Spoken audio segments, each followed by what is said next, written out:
Right, guys and girls, second attempt at this Q1 roundup, and more importantly, what's to come for Q2, what's happening economically, more importantly, how we're going to capitalize on it. So, let's go.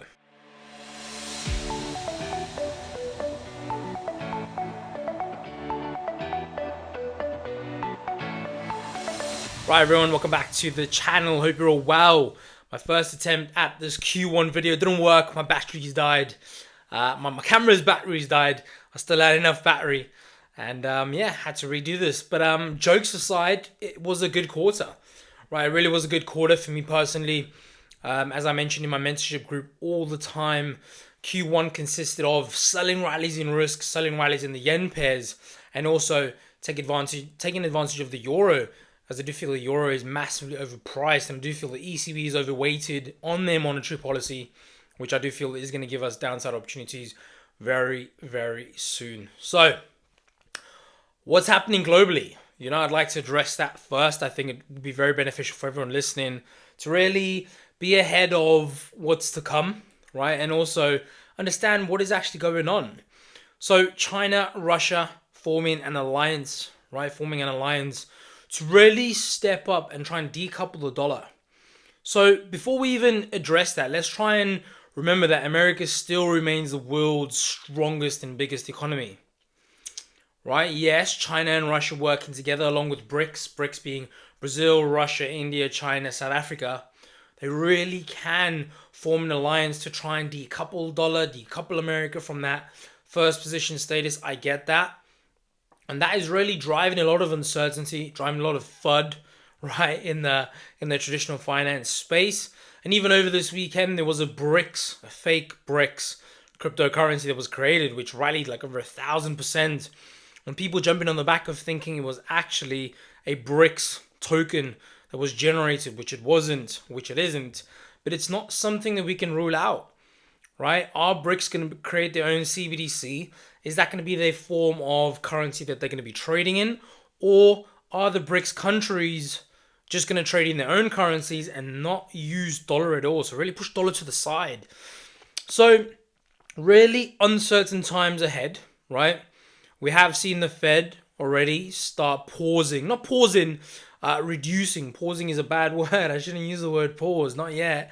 Really reducing the pace of hikes. We've seen them go from the highest and the quickest pace ever seen in history, all the way having 475 basis point hikes, so 0.75% every single meeting, reducing down to 50 in December, and reducing again to 25 now, just seen a couple weeks ago. Now, the question remains, they are in the 5% mark. How much further are they going to go? Are we in a camp of higher for longer? Or are we in a camp of, you know what? Financial conditions have already been tightened too much. We know raising interest rates is a lagging effect. We know that majority of it hasn't yet been priced in my opinion. I do still feel we are going to have further downside in risk, right? I've spent the first 3 months of this year selling the rallies in the S&P. And I personally am going to continue doing so into Q2. I feel exactly where the S&P is now, 4,100 on the index. I feel there's a lot more downside to come. I do feel at some point in Q2, we're going to see 3,850. That's my first little region. That's my first little price target. And I do think that there's going to be multiple opportunities within the next 3 months to sell the rallies in risk. Why do I favor that? We are in a high interest rate, high inflationary environment. There is issues and fear, especially in the UK and in the US as well.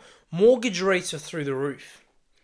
The average person is going to have less disposable income month after month as we continue going forward. The cost of borrowing just became a lot more expensive. Be that in the form of a small credit card bill that you may have, be that in the form of your mortgage, your rent, right, your car finance, anything that you have which is on loan, right, anything that isn't paid outright has cost you more per month. That means you have less disposable income. That means, I was speaking to one of my neighbors in my area, and they were saying that, you know what? They used to go out every weekend, him and his wife, to eat out. They can't do that anymore. Right? They can't do that anymore. The mortgage has gone up. Think of how many millions of people out there that are feeling the same thing. Now I want you to zoom out. Yes, the average consumer is going to feel it. But who's going to feel it the most? Is businesses that rely on those people spending. Right, we've got about 2 million mortgages here in the UK that are set for renewal. Some mortgages are sold to people on variable interest rates, which means, they have that interest rate for a certain period of time until it changes. Until if interest rates rise, their mortgage or that loan that they've taken out for their mortgage is subject to a higher interest rate. All of a sudden, your interest rate on your mortgage goes up 2-3%, your repayments £400-500 a month more expensive, and if the average consumer cannot afford an extra £500 a month, they're going to have to spend less somewhere else. They can't sell their house because no one's buying. Why is no one buying? Interest rates are too high. If interest rates are too high, no one can afford to buy. If no one can buy and no one can afford their mortgages, folks, we have a bubble on our hands, right? We really have a bubble on our hands, and I want you to think about what is at stake here. We've had this melt up in equities, which in my opinion should not be there. I am of the belief, and I am still of the camp, that we are going to have higher rates for longer, and I really do think that has not been priced into equities yet. Yes, you're going to have your tech stocks, the likes of Facebook, Amazon, Netflix, that are going to have these rallies. Now that there is this rampage in demand, fine, I get it. Tech stocks rally. For commodities, go for it. There really is that appetite for gold right now because there is no trust in the banks. Right? We had SVB first to go. Credit Suisse next to go. UBS, by the way, are taking over Credit Suisse. They're going to have to fire 36,000 employees. Those are 36,000 families. 36,000 mortgages, 36,000 households that are going to have less disposable income to spend. Businesses, it all is a knock-on effect. And Joe Biden said it. It's probably the only time I've agreed with anything he's ever said, that interest rates are going to remain higher and the banking contagion is going to continue. It is not over yet. So we've got to ask ourselves, what is at stake here? Are we going to have equities higher or lower in the next 3 months? If you put the current situation that we have on a pedestal and on a table, or on a scale is a better word, what side are you weighted on, right? What side are you weighted on? Now, for me personally, I am of the belief that we are going to have some sort of pricing into risk, pricing into equities of the situation that we have. Banking contagion is not over. Gold, more than likely going to continue. BTC might continue. Right? I wouldn't be too optimistic at the current price, right? Which I'll get to in towards the end of the video. But in terms of equities, I'm expecting lower pricing.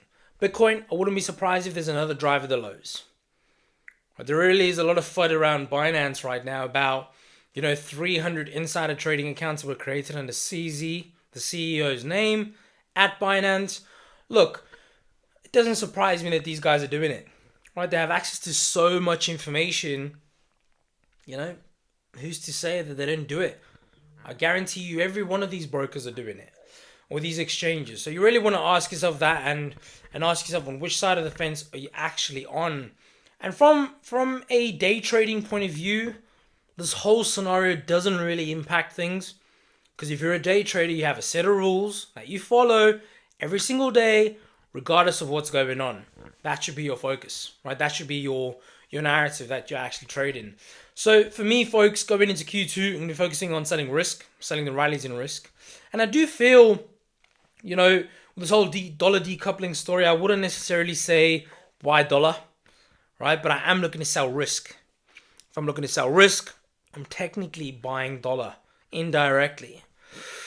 So the S&P 4150, I do think will be its intraday top, right? Or intra-month top on the S&P. I do feel, as the Fed blackout period is now over, you are going to have some Fed speakers speaking this week.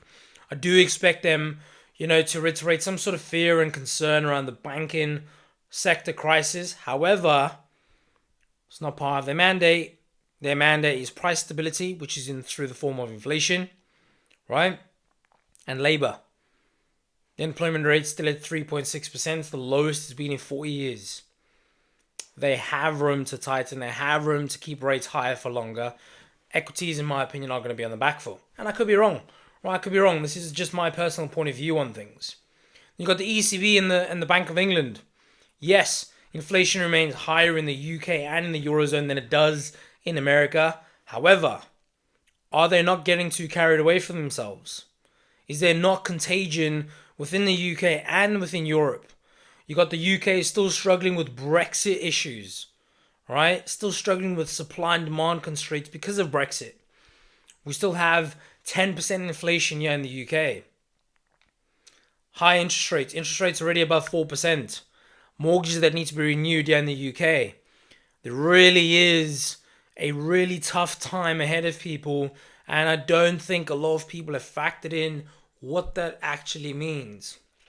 So for me, Q2, selling rallies in risk, selling rallies in the yen pairs. We know the Bank of Japan, Governor Kuroda, is more than likely spending his last week in power now, as he was the longest withstanding governor in the Bank of Japan's history ever.